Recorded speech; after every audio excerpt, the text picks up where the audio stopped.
The weight of insecurity. It's a familiar feeling, isn't it? That nagging voice in the back of your head, whispering doubts, comparing you to others, making you feel not enough. It can feel like a heavy cloak, muffling your light, preventing you from stepping fully into your own power. But here's the truth, and I want you to really hear this. You are not alone in this struggle, and more importantly, you are absolutely capable of overcoming it.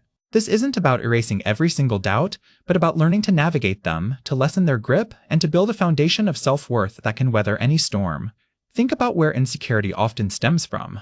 It's rarely an objective truth about ourselves. Instead, it's often a collection of experiences, beliefs, and comparisons we've absorbed over time. Maybe it's a comment from childhood that stuck, a perceived failure that replays in your mind, or the relentless scroll through curated lies on social media that leaves you feeling inadequate. These are wounds, and like any wound, they need gentle care, understanding, and a conscious effort to heal.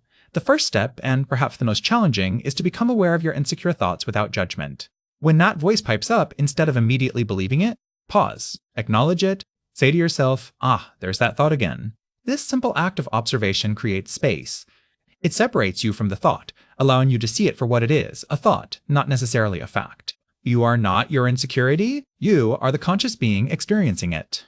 Next, let's explore the power of self-compassion. This is not about letting yourself off the hook or making excuses. It's about treating yourself with the same kindness and understanding you would offer to a dear friend who is struggling. When you stumble, when you feel that familiar sting of doubt, instead of harsh self-criticism, offer yourself words of comfort. It's okay, you might say. This is a difficult feeling. I'm learning and growing. This shift from self-punishment to self-nurturing is incredibly transformative. We also need to challenge those negative thought patterns. Once you've identified them, start gently questioning their validity. Ask yourself, is this thought actually true? What evidence do I have to support it? What evidence contradicts it? Often, when we examine our insecurities with a more objective lens, we find they are built on shaky foundations. We might be catastrophizing, overgeneralizing, or engaging in black and white thinking. Recognizing these cognitive distortions is like finding the cheat codes to disarm your own inner critic. Another crucial element is focusing on your strengths. We tend to be hyper-aware of our perceived flaws, but often blind to our inherent qualities and accomplishments. Take some time to list your strengths, no matter how small they may seem. Are you a good listener? Are you resilient? Do you have a great sense of humor? Do you excel at a particular hobby? Celebrate these strengths. Acknowledge them? Remind yourself of them regularly.